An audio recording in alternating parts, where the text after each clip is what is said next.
Robert Chatterjee joins us. He's Deputy Editor-in-Chief of Zenith magazine, which focuses on Arab and the Islamic world.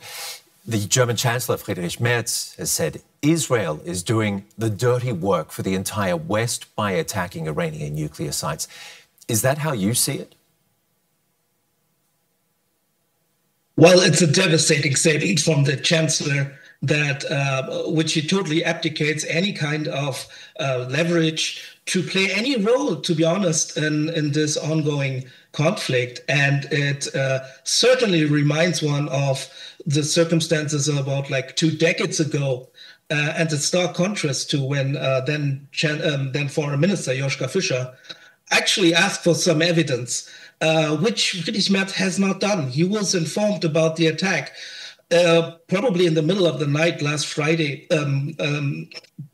night on Friday, and it left German nationals stranded, thousands of them across the region, and the foreign ministry scrambling to get any kind of plan. His foreign minister was stuck in the region. He was not informed. So basically, he was not in the mix. His hand was forced. And the reaction was to basically abdicate any kind of leverage and uncritically just endorse any kind of Israeli position and path forward. Also, to this day, in the last 5 days, not a single word of empathy for civilian population in Iran, but also for the thousands of Iranians, German Iranians or Germans of Iranian descent. No matter how they stand on the regime, they are worried for their relatives. Not a single word of empathy for them. In my view, politically, but also psychologically, Merz did everything wrong what you could do wrong. Interesting. Let's talk about Iran's immediate neighbours there. There are fears of strategic fallout. Turkey has been very vocal, criticising Israel's actions. Pakistan, too, has condemned the strikes. Let's have a listen in. Israel, which attacks Iran with unlimited support from the West, destroys Gaza and bullies every country in the region, is not aware of what it is doing. Perhaps it will realise its mistake in the future, but we're afraid that by then it will be too late. Pakistan stands in resolute solidarity with the people of Iran and unequivocally denounces these blatant provocations which constitute a grave danger and serious threat to peace, security and stability of the entire region and beyond, with serious implications. How does this war pose a threat to the region's security?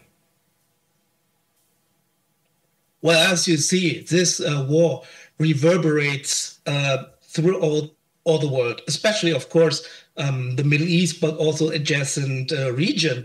Let's maybe start with Pakistan. It's an interesting case because Iran and Pakistan are often at loggerheads, but they are kind of forced to be on the same side under the Chinese umbrella. So basically, what the West is doing with this uncritical support is further pushing potential allies and states that we should have an interest in influencing them towards our main geopolitical rival, which is China and also Russia. We're also strengthening basically hardline position within Iran that argue that it doesn't make sense to negotiate because you can trust those negotiations.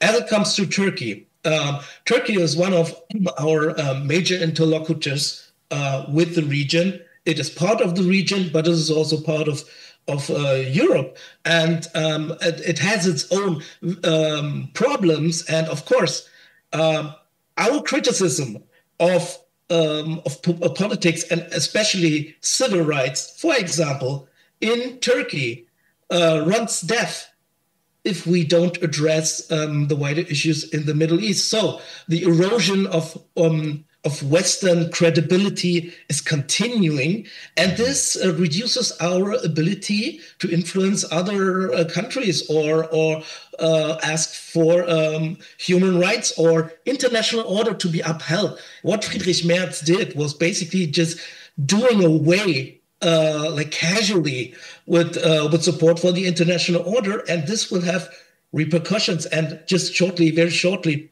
again, this is what happened 20, 25 years ago when we set dangerous precedents that shape the region for years after. Israel is also setting a dangerous precedent insofar as they attack a country based on their own security estimates and just assume that this is the way to go. Any other country that feels the same way in the future could basically do the same. And when you look at the region, a lot of, especially the Arab Gulf countries, they look to Israel as a threat going to the future. So from all this perspective, it is detrimental and is so incredibly short-sighted. And you get the feeling that none of the decision makers in the West were around for the last 25 years of Middle East policy. Nice point made there by Robert Chatterjee, Deputy Editor-in-Chief of Zenith magazine. Thank you.